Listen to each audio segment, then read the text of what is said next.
Okay, we're going to go ahead and get started. My name is Ashley and I'm one of the program advisors here in the College of Education. I'm going to talk to you today about the single subject credential program. We're going to talk a little bit about why Sac State is a great option for your credential, what our single subject program looks like, and what our admission requirements are for the credential program. I'm going to try to keep this to about an hour for you because I know sometimes it can run long, so I'm going to really try to stay focused and keep this at about an hour for you guys. But if you have questions, feel free to let me know. And then also I'll stay around at the end if you have more questions as well. So 5 things that we like to highlight about Sac State's teacher preparation program. We are known for our rigorous curriculum. So out in the districts, districts are very familiar with our curriculum. Of course, we teach to all of the state standards, but our program is really focused on social justice and equity out in the schools, working with English language learners, preparing urban educators, which is something that a lot of the districts really like our students to have. A lot of our districts that we serve have a lot of English language learners. So districts really feel like our candidates are prepared to work with that population of students. We have long-standing relationships with our teachers in schools.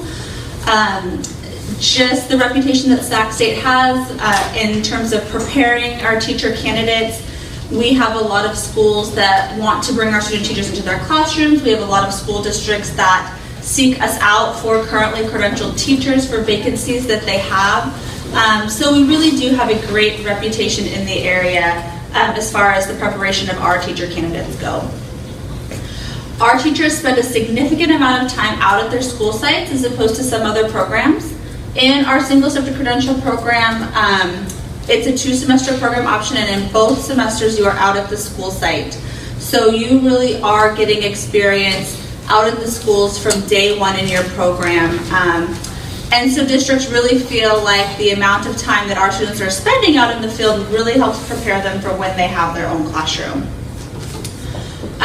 We have faculty that have a bunch of experience. They've done professional development out at our school sites. They work closely with our schools. They know what schools in the area are looking for in their teacher candidates, and they're really able to bring that knowledge back to our credential students and really, again, prepare them for teaching in this area and the population of students that we serve in this area.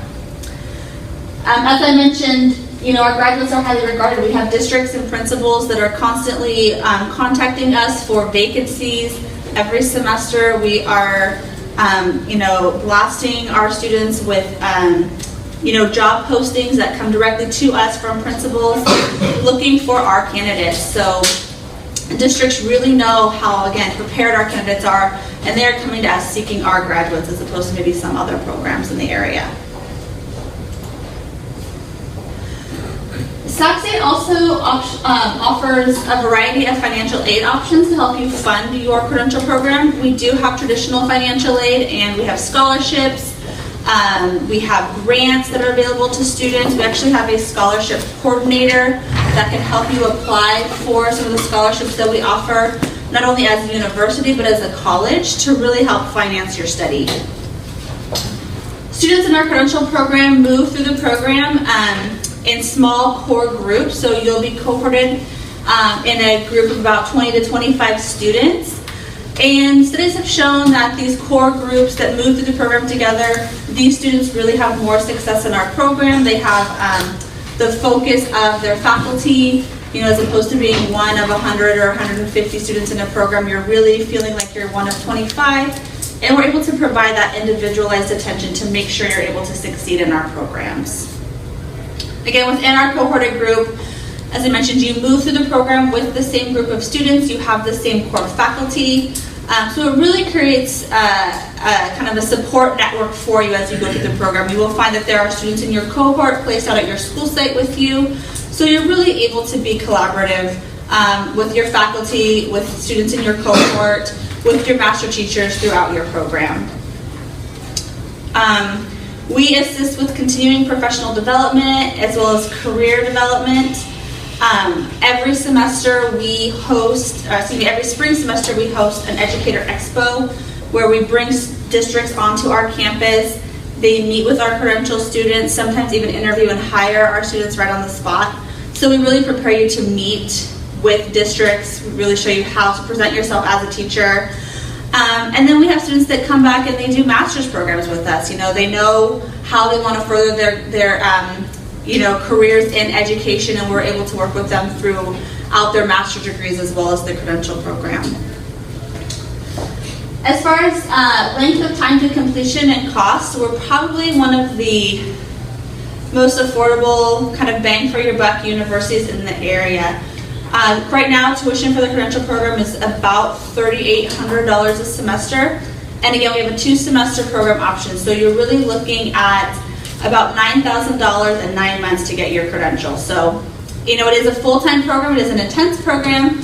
But, the cost, and in addition to the financial assistance that we're able to provide our students, and the time it's going to take you to complete the program, students really feel like it's a great financial option for them. So what you need to know to become a public school teacher here in California. There are 2 things that the state requires of you. The first thing is that you have to prove to the state that you know what it is that you're going to teach. So for our single subject candidates, that's your subject matter competency. So you're going to come to us proving that you know how to teach social science, or you know how to teach English, or you know how to teach math. And then our teacher preparation program is going to teach you how to teach. So you bring in that knowledge and we show you how to translate that knowledge into diversifying lessons, classroom management, and really be able to present that to the population that you're going to be teaching. So subject matter competency is a huge thing. As I mentioned, it is a state requirement. For single subject candidates, there's 2 ways that you can meet subject matter competency. The first way is by passing a standardized test. It's a test issued by an outside agency approved by the state of California. And you would take this standardized competency exam in the subject area that you want to teach. So again, if you want to teach social science, you would take the standardized exam in social science. The other way that our single subject candidates can meet subject matter competency is by having an approved bachelor's degree in the subject area that you want to teach. Just like the state approves the standardized tests, the state actually approves these very specific bachelor's degrees. So just having a degree in social science won't necessarily allow you to meet subject matter competency if that's what you want to teach. But for example, here at Sac State, we have an approved social science pre-credential major specifically designed for students that want to go into teaching. And basically, these very specific bachelor's degrees are going to cover all the content that you would be tested on if you were to take that standardized exam. So they're very, very specific, but a lot of students that know ahead of time that they want to go into teaching maybe might pick these standardized majors that cover pre-credential content and make their subject matter that way. So single subject has that option. If you are looking to apply for the credential program for fall 2015, which I know is getting a little bit close, you do need to have your subject matter competency met by the time you apply to the credential program. If you are having to take the CSET exam, again, this test is offered through an outside testing agency, so options to take this test do vary. They have some tests that are computer-based, which you can take now any day, Monday through Saturday. Some tests are offered one Saturday every other month, so they are very specific. I kind of have a little breakdown here for you of the tests that are offered every other month. Math is actually now offered, Monday through Saturday, so that actually did just change. But if you are looking to apply for fall 2015, just keep in mind that you probably will want to have your tests passed no later than March. So just kind of keep that timeline in mind for you. If you think that you can meet subject matter competency based on your bachelor's degree, having an approved bachelor's degree, If you are a Sac State student, you can go back to your major advisor here at Sac State, and they will fill out a form for you verifying your subject matter competency.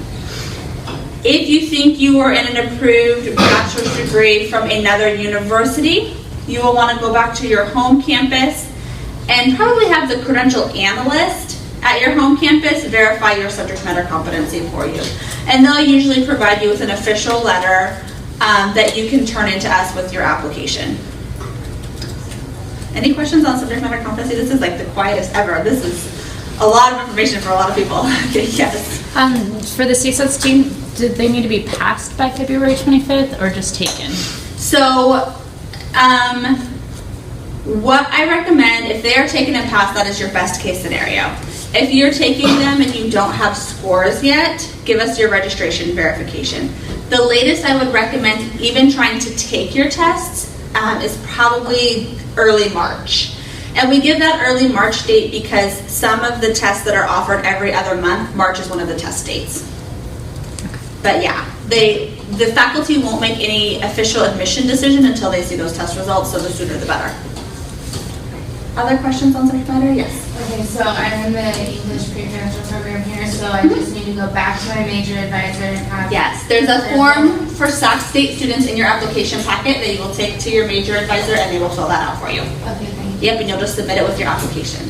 Yes. Are we able to get two single subject credentials if we have CSATs from two subjects? So it is an option. We can work with you individually, but you'll want to pick at least one subject area to focus on during your program because you will actually be taking a methods course that corresponds to that particular subject area. Okay. So we can work with you on how to add additional subject areas for authorizations, absolutely. But yeah, you want to just know at least one that you want to focus on. There might be a possibility that you can do student teaching in both areas if you've met your subject matter competency, but at least one to focus on initially for your credential program that you know you're going to take your methods course in. Yes.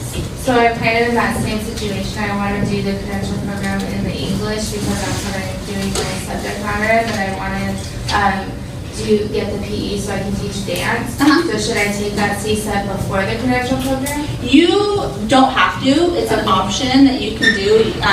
You can add additional authorizations at any time. So you could come back to us, in 2 years and say, hey, look, I passed this PE CSET and now I have taken a methods course in PE and we can add that authorization to your credential. So there's no time limit on when you can add additional authorizations. You don't have to feel like you have to do everything right when you're in the credential program. Okay. We can work with you even down the road to add everything. Okay. Yes. So for the CSET for science, is it broken up into like biology, chemistry, or does it just lump together all science? Yeah, so science is a little unique. In fact, I guess I took out my slide on science, which I'm kind of surprised. So science and math are the two areas that have different authorization levels. Most students for science, they take subtests 1 and 2, which is general science. It usually limits you to a middle school placement. But then they take that third science subtest in their science-specific discipline, so biology or chemistry or physics, and that allows you to teach general science and biology, for example. And that's usually the authorization that we really recommend to students. It makes you the most marketable, so best option to take. Math is kind of the same, although I think both math options make you pretty marketable. They have a foundational level for math, which requires that you take and pass tests 1 and 2. And then a full math authorization in which you take and pass subtests 1, 2, and 3, and that subtest 3 allows you to teach calculus and trigonometry. Same thing, you can always come into us with having subtests 1 and 2 pass and add that third subtest at any time and get that authorization on your credential. And did you have a question in the back? Yeah. Yeah, so I'm finishing up my BA in the spring, in May, for the subject matter competency. And I noticed you said that we need to have it done before we apply for the program. Yeah, so if you're in progress with coursework and you're here at Sac State, even if you're at another university, it doesn't matter, they will fill out the form to say that you're in progress. For Sac State students, it's super easy because once your grades post for spring, we can check that you passed your classes and then we know. If you're at another university and you're in progress, once you complete your bachelor's degree, you'll need to get us another official letter from your university saying that you've met subject matter.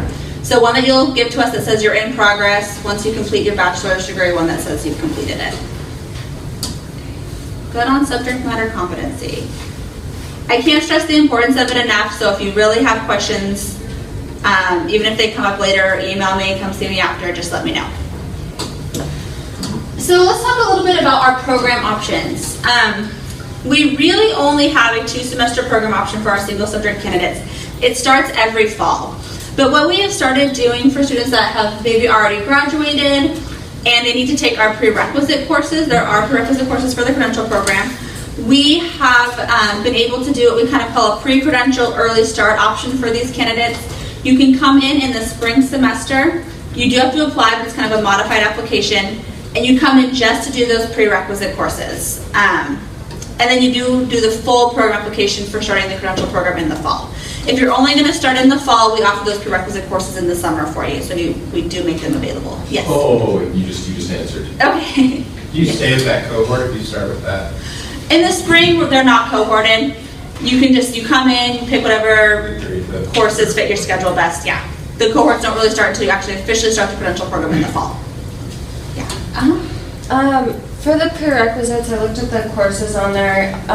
Is there any way to transfer, like if I'm taking an education minor at another university and I want to see if the courses I've taken there can meet the prerequisite? Do you guys look at that at all? We do. So we have a list on our website currently of pre-approved equivalent courses. Okay. So you'll want to take a look at that first. If you see on our website the course that you're looking at that you think might be equivalent is not listed, when you submit your application to us, you'll also want to include the syllabus for that course, and we will have our faculty review it for you and let you know if it's equivalent or not. Yes? Yeah, where's the 3-semester program application at? So for spring, like now, it's already come and gone. It was due October. But for spring 2016, it'll be on our website in July. Okay. Yeah. So it's not up yet, but it will be there in July and usually the beginning of October.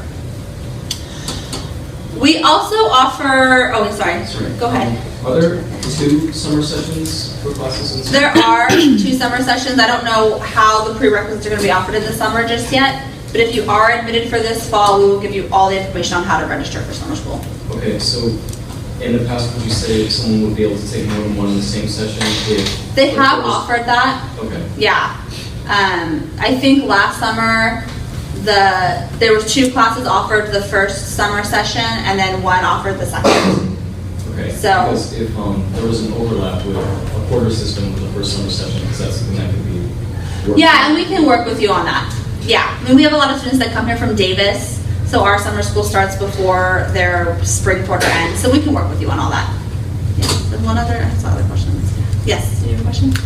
Is there any way, if you didn't already apply for that spring option in October, to take those summer prereqs This spring? this spring? Those classes are really competitive to get into. In the past, some students have been able to take them through Open University. You want to check with us like the first week of school to see if that's a possibility. But given the need, they're undergrad classes here, so not only are we bringing in our early credential students to take them, but there are undergraduate students who those classes are part of their major. So they do fill up really quickly, and the last couple semesters they have not taken Open University students, but you could always check with us the first week and see. But otherwise, yeah, summer school, they will definitely be available to you. Yes. Are any of the prerequisites available at other universities or any equivalent? The only one that has any, there are some equivalencies. You can look on the list on our website. The health class, for example, pretty much all of the community colleges offer an equivalency for that. But you'll just want to check our website. We have a huge list on our website.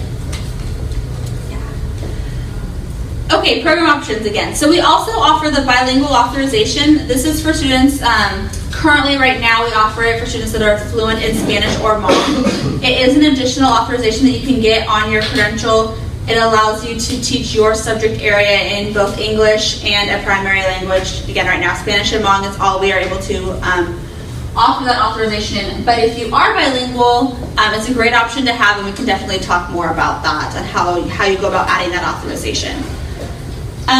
Student teaching placements do kind of depend on the cohort that you're placed in. Again, because we're going to try to keep you at school sites with students that are in your placement. But we do really try to keep students located pretty close to Sac State because you do come on campus for your coursework. In a 2-semester program, you're going to do your field work in the morning and your coursework in the afternoon. So we want to make sure that you are close enough to make it from your school site to campus with enough time. So we do kind of give you options to maybe request possible districts. Our faculty do take into account where you live. You will tell us where you live, obviously, so they do take that into account. Obviously, if you live in Elk Grove, they're not going to push you in Roseville. But they do kind of try to keep you pretty central and with other students in your cohort. Yes? You talk about placing as well. What about job placement? Does that exist, or? We don't assist with job placement any more than that Educator Expo that I mentioned, which is when we bring districts onto our campus. So a lot of students, they just get experience volunteering. They meet different administrators that way. It's another reason we do try to kind of place you geographically close to where you live, because that's kind of where a lot of students want to end up teaching. So hopefully you can get familiar with districts and schools in your area. Do you know the percentages of graduates who do go on to find work, or? I don't know the exact number, but every semester our students are getting hired, especially if students are a little bit flexible at the beginning as to where they're willing to teach. But again, now that there's been this kind of upshift in hiring teachers again, the districts that are coming to our Educator Expo has just grown exponentially in the past 2 years. And again, we're seeing our teachers get hired right on the spot. You know, districts come in, they're interviewing our candidates on the spot and offering them positions, obviously contingent on them completing the program. But yeah, so we are really seeing our students getting hired at a much higher rate than we were maybe 4 years ago. I have a question about the subject matter program. Uh-huh. What would be the advantage of not taking the CSAT and saying in my degree qualified for that? Why not require? Just not having to take the Just the exam. cost of the CSAT, okay. Yeah. I mean, students that know when they start their undergraduate degree that they want to go into teaching tend to pick those majors because it's kind of like killing two birds with one stone. You have to have a bachelor's degree. Why not have one that's going to meet your subject matter competency for you? But the state allows you to have a bachelor's degree in any subject area that you want, which is kind of nice. So they've come up with this testing option for students. All right, thank you. So, yeah. Can a specific school request to have a student teach at that school? Like if we already have a job? You can put in a request for us and we can see if we can accommodate it. But we do want to make sure that the school meets our criteria for what we want our student teachers to get out of their placements. Okay. But yeah, you have the option to at least let us know, you know, possibly. Right. And we do have students that are coaching, that sort of thing. Yeah. So they try to ask. And coaching sometimes is a little difficult just based on the schedule, but we do have students that try to work that every semester. Okay, so I mentioned the cohorts. Our single subject credential program kind of looks like a quarter system program, if you will. We offer these kind of 8-week modular classes that continuously build on each other throughout your 2 semesters in the credential program. So it looks kind of intense when you see your schedule. But the benefit that our students have felt is they kind of focus on this core content, a small amount of core content at a time, and they're really able to go out in their school sites and apply what they're learning immediately. So they're not kind of overwhelmed by content. They're not going through all of their coursework and then trying to go out into the field site. So it's really kind of a hands-on program for our students. So our 2-semester program option, which is what we have for our single subject candidates, we really are looking for students in our credential program that have a significant amount of experience already out at the school sites working with students. Again, in the 2-semester program, you're out in the field your first semester. That first semester, you're going to gradually start taking over more responsibilities in the classroom. So we do want students that are kind of familiar with what the climate of public school education, specifically in like the greater Sacramento area, looks like. We want you to know that you're familiar with the diverse populations that we serve, familiar with like the different content areas that you might be teaching, that sort of thing. Yes. Has anybody gotten an intern position while they're in school? We actually do not offer internship options for our single subject candidates. Yeah, and the structure of our program is not really conducive to that too.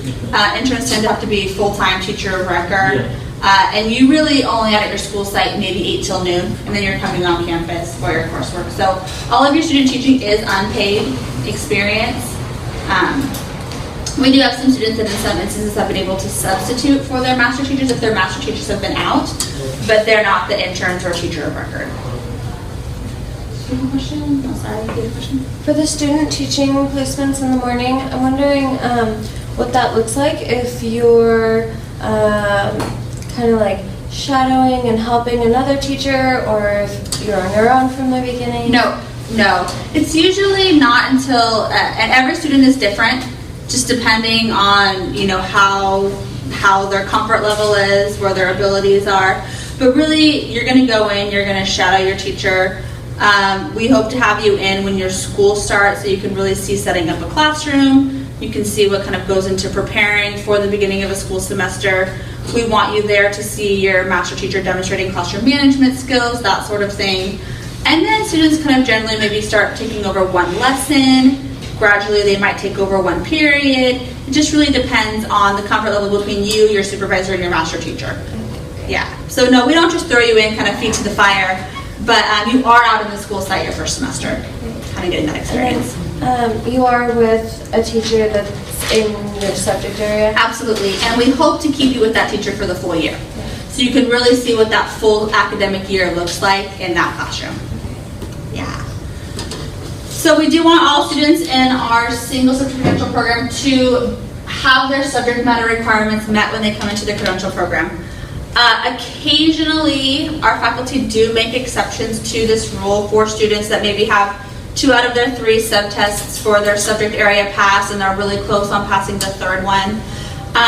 The state does require that all students have that subject matter competency met before they start what they consider major student teaching. And in your credential program, that would be your 2nd semester. But because of the intensity of your credential program, we really hate having to add any additional requirements to our students, especially during their first semester in the credential program, such as having to pass additional subtests. So you're really going to want to have that passed before you come into the credential program. It is a full-time, intense program for our students. Again, when you're thinking about your student teaching, your coursework here on campus, as you start assuming additional classroom responsibilities, you're going to be doing lesson planning, you're going to be doing grading, you're going to be having meetings with your master teacher, you may be attending in-services at your school site, professional development and staff development at your school site. So, just be prepared. It really is a full-time program for our students. But again, 9 months to a credential. So the timeline for it, is pretty quick, but that's another one of the reasons that it is kind of an intense program. We want to make sure that you get all of this content that we're guaranteeing you in the timeline that we're laying out. So a brief note about the kind of 3-semester pre-credential option for you. Again, this is just for students that really need to complete prerequisite courses. If you have some prerequisite courses that you need to complete, but maybe not all 3, we have seen some students who have taken some tutoring classes or some classes in their subject area to get additional subject matter knowledge. They've done classes that have fieldwork associated with them as a way to increase their volunteering. And we have had students who maybe graduated from Sac State with a degree in their subject area, but were not in a subject matter program, and worked with their major advisor to maybe take any additional classes that were needed to meet subject matter based on coursework as opposed to having to take the exam. So there are some options for that. The 3 prerequisite courses that are required for the single subject program: Health Science 136, which is a health education course for teachers; EDUC 100A and B, which is a course that includes fieldwork, working with students with diverse learning needs; and EDUC 170, which is a course that also has fieldwork and is going to prepare you to work with English language learners. Again, all 3 of these courses will be offered in the summer if you are looking to start this fall. Yes? This is the 2nd one. The 100A and B is a 3-unit course. The A is 2, the B is 1. Wow. It's like a lecture lab kind of combination. Okay, I always thought of it as 2 courses, so it's not. It's 1, you take them concurrently. Yes? For this option, you mentioned before the prerequisites, you might have to take Open University, it may be impacted, etc. Is this different in terms of getting in? If you are admitted to the credential program for spring, we do guarantee enrollment in these courses. We also guarantee enrollment in them in the summer. So, yes.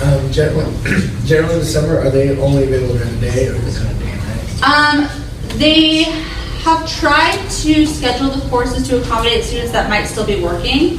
I do know for a fact that the 100 A and B has a distance learning or an online option over the summer. But again, with that schedule not really being finalized yet, I'm not 100% sure what that's going to look like. Okay, cool. Yes. When do we find out if we get into the program? If you're looking for the fall, hopefully by the end of April, we'll let students know. And at that time too, we'll let you know how to register for summer school if that's needed for you. Are there students showing the way? Is there much competition in the program? It is competitive, but students that meet all of our admission criteria, which I'm going to go over next, we try to admit as many qualified applicants as we can. So if you've really met all of our admission criteria and we think you're a strong candidate, then, yeah. Yes? When does the summer schedule come out? We are still working on finalizing it, so I'm hoping it's going to come out sometime mid-February, early March. Yeah. Yes. Is the EDUC 170, is that an equivalent of the EDBM 170? Yes. Yes, they did change that prefix on it. So if you took EDBM 170 as an undergrad here, yeah, that definitely needs it. Same thing for the 100 A and B. It used to be EDS 100 A and B. Now it's EDUC, so it's equivalent. So it is feasible to apply without taking the prereqs right now? Yes, and we do have a lot of students that do that. So on your application, you will just indicate that you'll take them in the summer. Yeah. So if you do come in the spring, again, spring 2016 will be your next chance to come in and do this kind of 3-semester prerequisite option. You'll come in, you do a modified application for the spring, but there's no guarantee that you will be admitted for the fall. You still have to do the full fall program application. But if that's the case and you are admitted for the fall, you'll just move right into our 2-semester program option starting in the fall. I mentioned a little bit about the bilingual authorization. Again, really targeted for students who are bilingual in Spanish or Hmong. If you are interested in the authorization, our equity coordinator, Dr. Harold Marai, can definitely talk to you about what's required. There are some additional courses required that we will build into your credential program for you. And there is an additional subject matter exam that you'd have to take in either Spanish or Hmong, depending on what your fluency is. So our application and admissions process. Students that are applying to the credential program have to complete 2 applications. The first application is our teacher preparation program application. It's a paper application available now on our website if you're looking to apply for fall. There is no fee associated with that application. Students also need to apply to the university to be a grad student. So you will do this concurrently with your teacher preparation program application. It's completely done online at csumentor.edu, and there is a $55 application fee associated with that application. As part of your teacher preparation program application, you will submit to us verification that you completed this university application. Yes. What are the deadlines for both of those? February 25th. For both of those? Are the Yes. verifications just emails? An email, the email confirmation that they give you. Yeah, that's perfect. Okay, so both your teacher preparation program and possibly your grad school application are going to require some version of transcripts. And let me know if you have any questions, because every semester we have students that kind of miss this transcript process, and it's super, super important. We can't process your application without it. If you are a Sac State student, you need to submit one official transcript from every college and university you've ever attended to our office with your program application. The only exception to that is your Sac State transcript can be unofficial. So if you went to a bunch of community colleges before you came to Sac State, all those transcripts do need to be official. Your Sac State one you can print off of My Sac State. Your grad school application does not need any transcripts. They have access to anything that you would have submitted when you transferred into Sac State, so they can review your transcripts that way. If you are a Sac State student and you went to multiple colleges before attending Sac State, we do give you the option to get what's called an all records. It's a request that you will make from our admissions and records office, and what they will give you is a certified copy of all of the transcripts that you had sent to the university when you transferred in, and we will accept that as official. So for some students that went to 4 different community colleges before they transferred, it might be easier to just do that all records as opposed to tracking down transcripts from 4 different community colleges. Yes? Sorry, did you say how we go about getting the all records? Admissions and records over in Latson Hall. Yeah, I think there's like a $15 fee with it, but still might be cheaper than ordering transcripts from a bunch of community colleges. Yes? Do you know if overseas through Sac State, I was in Europe for a year, would have to go back to Europe to get it, or would the one that they have that Sac State got at the time suffice for that? Yeah, and so the easiest way to do that is probably to do the all records, and they will give us a copy of those foreign transcripts. We did like an exchange semester abroad. Yeah, that's the best way to do it. For non-Sac State students, official transcripts from every college and university ever attended are needed for both your program application and your grad school application. So if you are a non-Sac State student, the easiest thing to do, and my recommendation would be, to order 2 official transcripts from every college and university you've ever attended, have them sent directly to you. You can submit both sets to our office with your program application, and we will forward one on to our grad school office for you to ensure that they are received. If at all possible, I recommend not sending transcripts directly to campus because I think there's a black hole and they get lost somewhere. And every semester we have students that have to reorder transcripts, and it's expensive and unfortunate. So that's the easiest way to do it. 2 sets sent directly to you. Turn them both in with your application, and we will take care of forwarding one on for you so you don't have to worry about it. Do you have a question? It was just about sending them directly to the office, correct? I mean, some universities make you do that. They don't give you an option, in which case you want to go directly to our Office of Graduate Studies website and get their direct mailing address and make sure you're super, super specific on where you want those transcripts sent. As far as transcripts goes, one other thing I will mention, the Office of Graduate Studies is going to give you 5 days from the day that your application is due, February 25th, to get all of your transcripts submitted to them. So if you give them to us, we will guarantee that we get them over there. If you are having them mailed directly and they do not get to the office within that 5-day window, the Office of Graduate Studies is going to cancel your grad school application. They are the final say in whether or not you're admitted to the program and the university. So if they cancel your application, it doesn't matter how fabulous of a credential candidate you are for our program, we cannot admit you. So order transcripts now if you're looking to apply for fall, have them on hand, and just be prepared so we can get them to the Office of Graduate Studies within that 5-day window.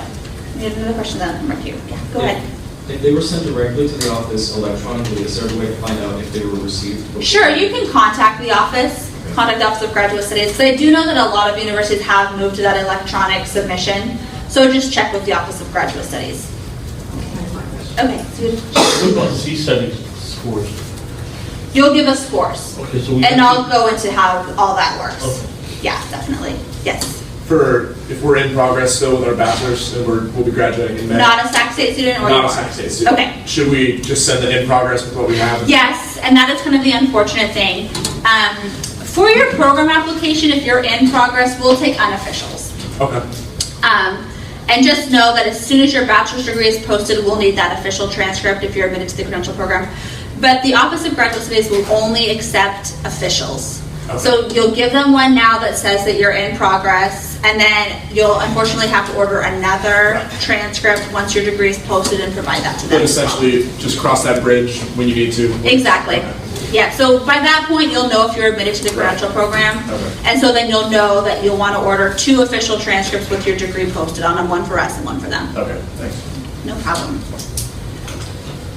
Okay, so we're good on transcripts. Good? Okay. Additional admission requirements. Everyone has to have a bachelor's degree. As I mentioned, it can be in progress during the spring, but you do need to graduate in the spring and be a post-bac level student by the time you start the Credential program. Subject matter competency. Again, your CSET or your subject matter waiver. With your application, you will want to give us either a copy of your score report if you have taken and passed all your CSETs. If you have not passed all of your exams, you will want to give us a copy of the score report that you do have, in addition to registration verification for when you are scheduled to retake your exams. If you're meeting your subject matter via coursework, you will give us, if you're a Sac State student, you'll give us the subject matter verification form that's in your application. If you're from another university, you'll give us that official letter to verify that subject matter.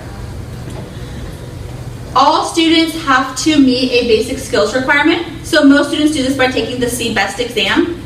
CBEST, basic reading, writing, and math. It's offered through the same testing administrator that offers the CSET exam.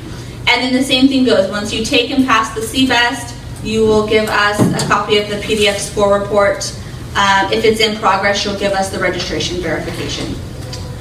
For both the CBEST and CSET, what the testing administration does now is they send you an email when your test scores are available, and then you have to go to the website and download the PDF score report. They no longer send it to you. So you will want to make sure that as soon as you realize that your scores are available, that you go in and you access that PDF score report, because they only keep it available to you for, I think, 30 days.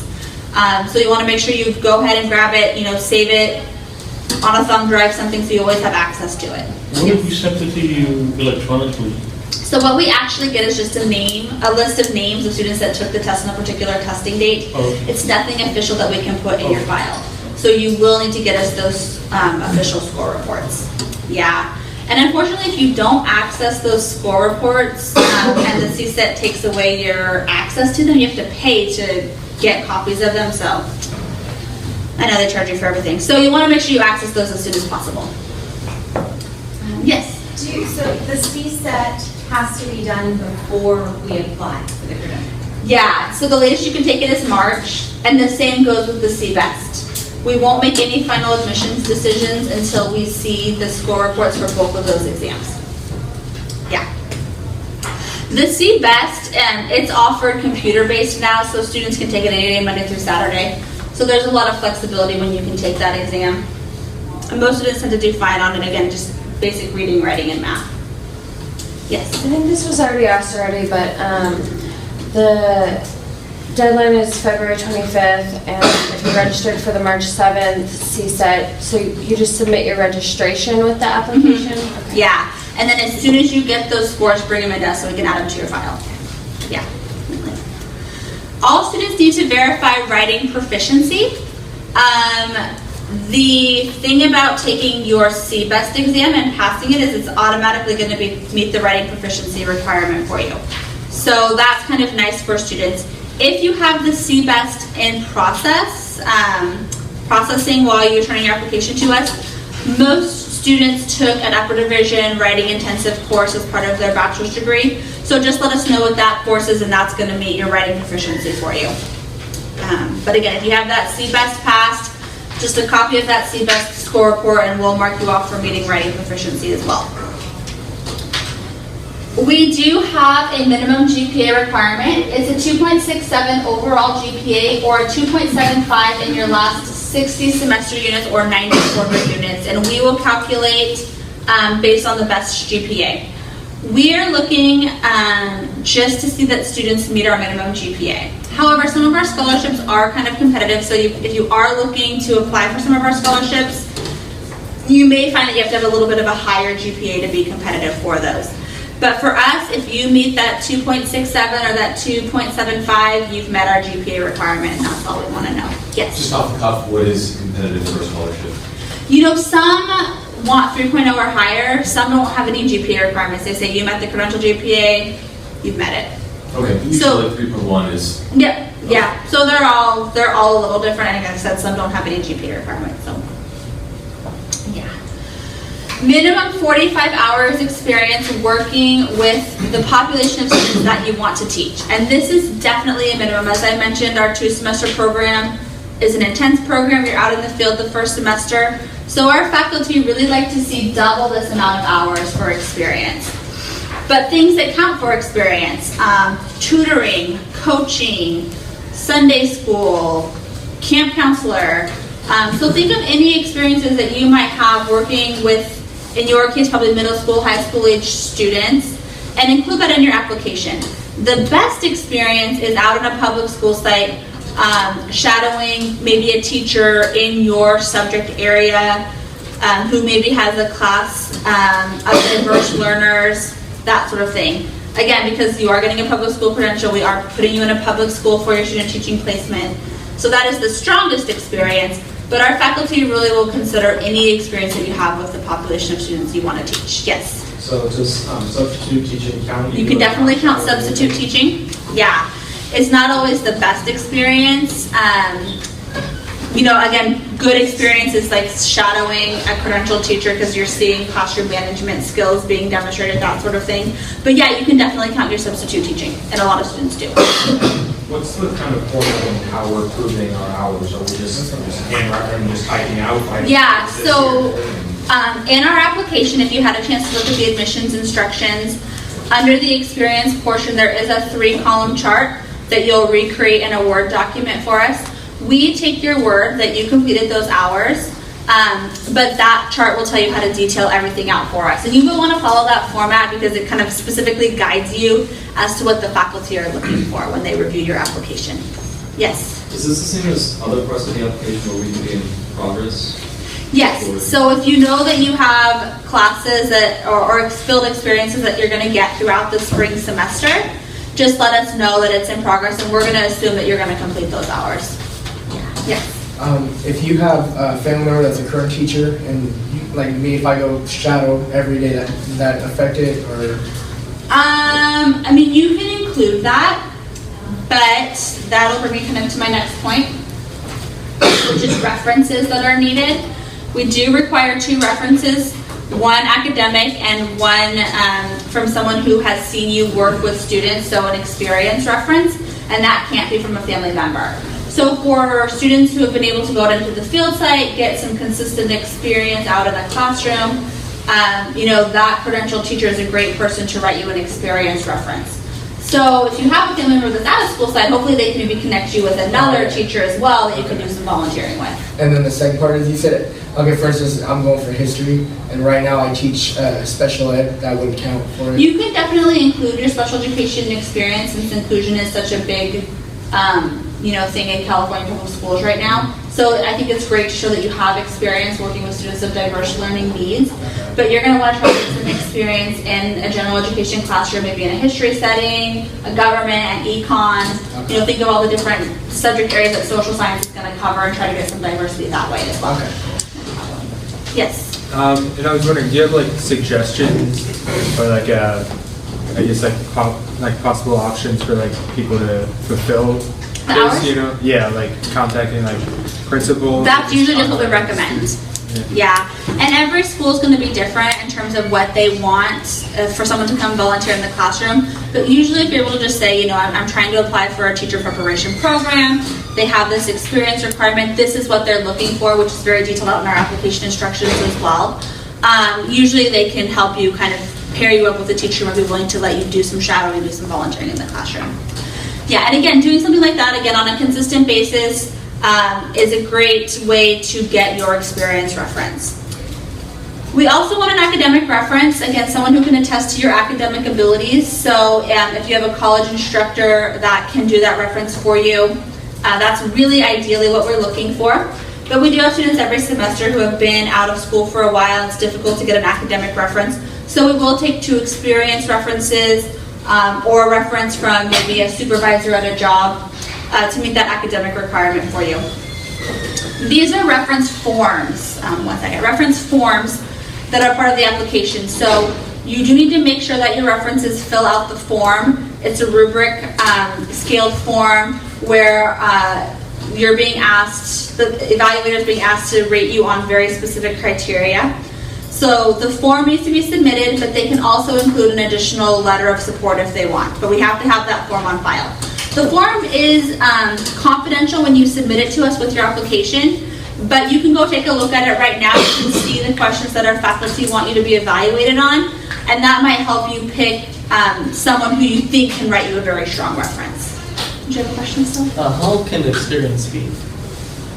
How old? Yeah, like how far back? They do want recency, so I would say within the last, couple of years is really the best experience. Some of our students that are just now graduating, they have experience in high school, and I wouldn't recommend including anything in that. But I would say, 2, 3, maybe 4 years back if you think you have some really strong experience. But the faculty do like to see recency with your experiences. Yes. So it's going to be that thing where you enter somebody's email and then they send them the form and then they submit it? No, or? you actually will give them the form. Oh. Easiest thing. Okay. They will give it back to you in a sealed envelope, sign across the seal so we know that it's confidential, and you'll submit it to us with your application. Okay. I wish we were electronic, but we're not there yet. Yes. If your only experience with children is as a substitute, do you have to then do additional work, like as a tutor or shadowing somebody, in order to get a field supervisor? If you feel like you have substituted at a school on a consistent basis, if you maybe have a principal who's come in and seen you and they can write you a reference, that's fine. But again, just keep in mind that your strongest experiences as far as faculty criteria go is not necessarily going to be substitute teaching, but it is going to be in a classroom where you're observing a credentialed teacher, preferably someone that has some experience, so they can kind of demonstrate some of the skills that we'll be teaching you in the credential program. But when you get to the credential program, you can say, oh, I've seen a teacher diversify lessons based on student needs, or I've seen these kind of classroom management strategies. So that's best case scenario. Yeah, so if that's something that you're able to do, even if it's something that you're able to commit through a spring semester and you don't necessarily have it completed by the time you turn in your application to us, we'll assume that you're going to complete those experiences. Yes? Is it alright to get an academic reference letter from someone that you took a course but maybe it isn't your subject? Mm-hmm. Okay. Yeah, because if you look at the criteria, they're not going to ask you about your subject area specifically. They're not going to know. They're going to say, like, can you write clearly and concisely? What are your organizational skills like? Can you really handle the intensity of this program? That sort of thing. So whatever, if you have a faculty that you feel like can strongly attest to those attributes for you, then go for it. You have a question as well? Yeah, is there any part of the teacher preparation program application that is electronic, or is it all? It's all paper right now. Okay. Yeah, the only thing that's electronic is that grad school application, but you'll still give us a paper email confirmation. Okay. So, yeah. Okay, professional goal essay. The prompt is in the application packet. It's basically a 2-page paper asking you to discuss a current issue in education and how that may have influenced your decision to go into teaching. It's kind of a 2-part goal essay, if you will, in terms of what the faculty are looking for. It's a writing sample, so then the faculty are going to be kind of assessing your writing abilities. And the faculty also want to know that you are aware of some of the issues affecting public schools here in California. It's not a academic essay in terms of having to cite sources or anything like that. 2-page, double-spaced, but again, it is going to be considered a writing sample for you, so make sure that you proofread. All credential candidates will do a group interview. Once you submit your application to us, we will send you an email with how to schedule your group interview. I think they're going to be held for fall candidates the first 2 weeks in March. It's a small group interview, usually 4 to 5 applicants, 2 faculty members. And they're just going to get a chance to talk to you about your experiences. So, when students kind of ask how they prepare for it, I say, think about what you put in your experiences, think about what you included in your professional written essay. You're not going to be competing against other students in your interview with you, so it's not competitive in that way. It's just really a chance for the faculty to see how you interact as a group and give you a chance to maybe elaborate on some of the things that you included in your application. And then all students have to do a background check. So this is your certificate of clearance. If you already hold a substitute permit and it is valid, it's going to meet this background check for you. But if you do not, you do have to do the certificate of clearance. It's a two-part process. All the instructions are on our website. The first part is a fingerprint clearance. So you will actually go to the Commission on Teacher Credentialing's website, print off the fingerprint clearance form, take it to a live scanning agency. FedEx and UPS stores do fingerprinting, police, sheriff, county offices of education. So a lot of options to do the fingerprint clearance. And then what those agencies are going to do is electronically send your fingerprints to the Commission on Teacher Credentialing, where you will then go to their website, do their clearance application, and they will match your clearance application with your fingerprints and run your background check. With your program application, if your clearance or emergency permit has already been granted, you'll include a copy of that for us so we can know that it's been granted. This is one more thing that can be in progress when you turn in your application, and if that's the case, email confirmation that you did the online application and a copy of that fingerprint clearance form turned in with your application. The certificate of clearance is not just a program requirement, but it's a state requirement as well. So all students that are put out at school sites do have to have this clearance in place before they're out at the schools. So for students that are admitted to the fall, you do have technically until August to get your clearance granted. It's a background check, as I mentioned, so if you have nothing in your background that you need to disclose, your clearance will probably be granted within 30 days. If you do have something that you have to disclose, any sort of misdemeanor that you have to disclose in your background check, it doesn't mean that you won't clear, it just means that the clearance process could take a little bit longer for you, so you will want to start that now. And all the instructions for that are on our website. One more thing I want to mention about the clearance. Make sure when you do that online application, it's going to give you a drop-down menu of like 50 different documents that you can choose from to apply to. And make sure that you select certificate of clearance. Every semester we have students that select single subject credential because that's the program that they are applying for. However, you haven't completed a credential program, so you're not actually eligible for that document. And the cost for doing the application incorrectly is usually double that of the certificate of clearance, and they don't refund you. So make sure that you really still are careful with what you select. Certificate of clearance, I think it's like $37.50 to do that online application piece. So if you get to the end and they're like charging you more than that, go back and make sure you selected the correct document. Yes? If we had fingerprinting and background check through a school that we're like a high school that we're coaching at, would we take that, like print out that form and take it to the... You're probably going to have to be live scanned again, fingerprinted again. Sometimes districts apply for coaching permits through the Commission on Teacher Credentialing, and if that's the case and your document has been issued by the Commission on Teacher Credentialing, we can accept that, because that means that the commission ran you through their background check to get that document. But a lot of school districts, they do their own kind of in-house clearance process.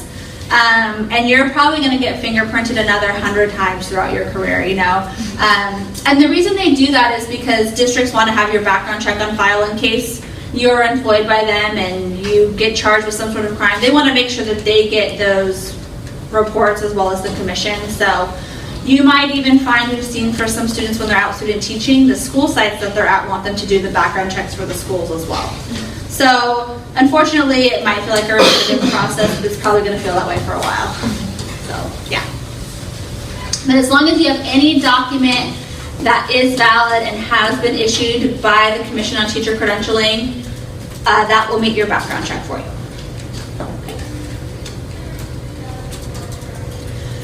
So I mentioned again real quickly about the prerequisite courses.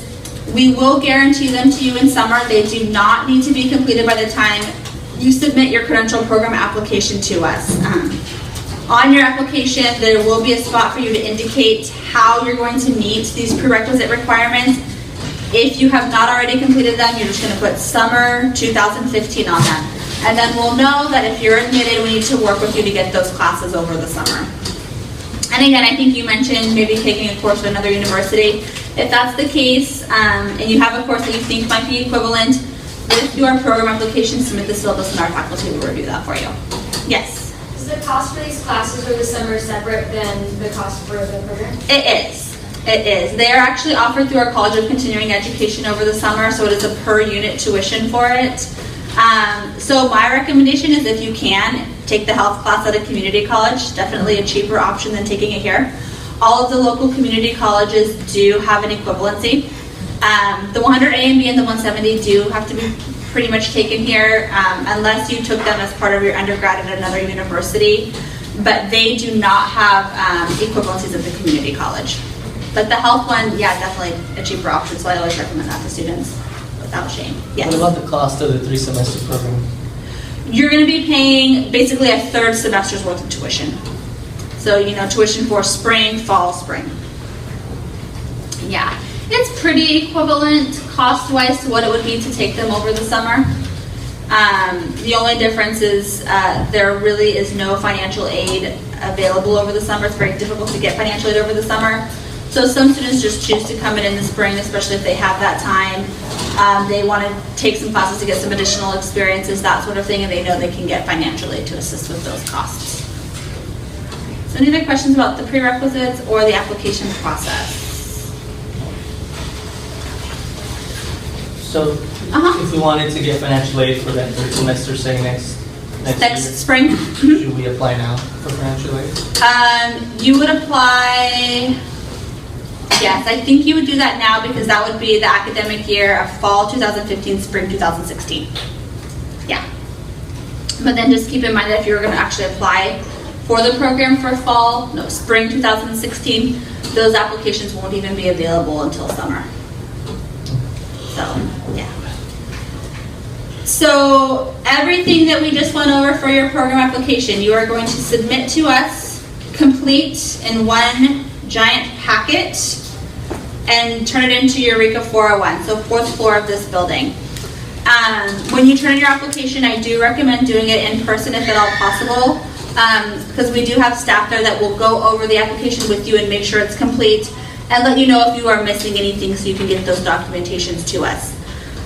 Once you've turned in your application and it's reviewed for completeness, our faculty will start screening your applications and you'll be scheduled for your applicant interview. So all that kind of is happening concurrently. Again, if you have anything in progress when you turn in your application to us, any tests, your background check, anything like that, as soon as those documents either are granted or your tests are passed, get us those scores or that CSET or that subject matter competency verification as soon as it's all met so we can add it to your file for the faculty. And then regardless of your admission status, everyone will get notification from our credential program. So if you're admitted, if you're denied, if we say, hey, we want to wait until you take tests again, you will know where you stand with us. And hopefully by the middle of April, we'll have those decisions out to candidates. Yes? When you submit an incomplete application at the deadline, February 25th, does that mean you're not able to complete it? Or is it just depends on how incomplete it is. All right. I mean, I would like to say no. like that's it. But we have made some exceptions in the past. So that's why I do recommend bringing it in person if at all possible. So if anything is incomplete, we can really work with you. The faculty in the past have given students maybe a 1-week window to get things complete.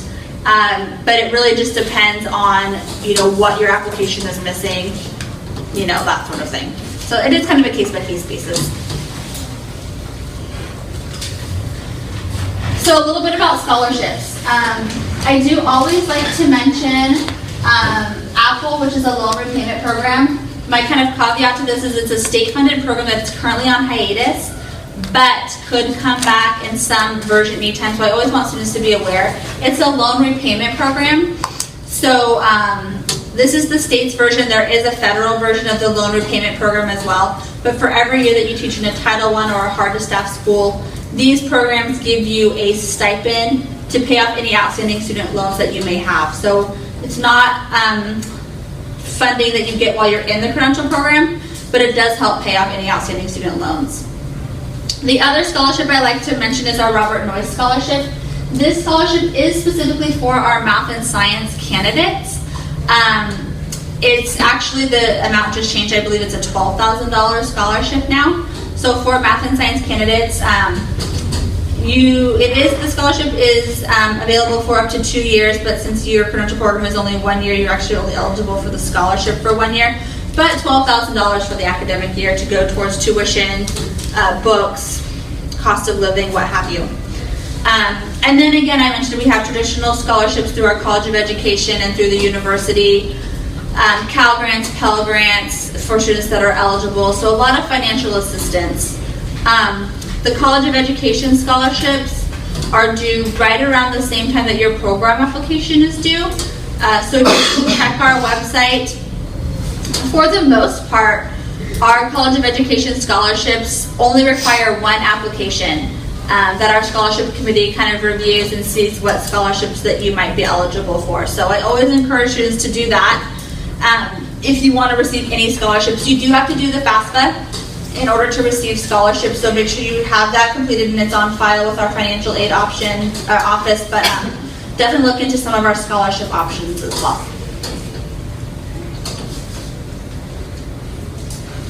And then fall applications for February 25th deadline are available right now on our website, along with some detailed instructions of everything that we discussed here. If you're looking to apply for spring 2016, applications will probably be available July or August and due the beginning of October. Okay, any questions? You mentioned the cohort. What's the size of the cohort? 20 to 25 students, just depending on the number of students that are admitted to the credential program as a whole.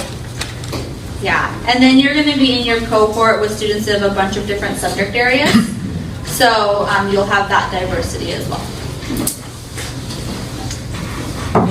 Yes. And so I was just wondering, so most of the people who do the credential, they end up working in the area.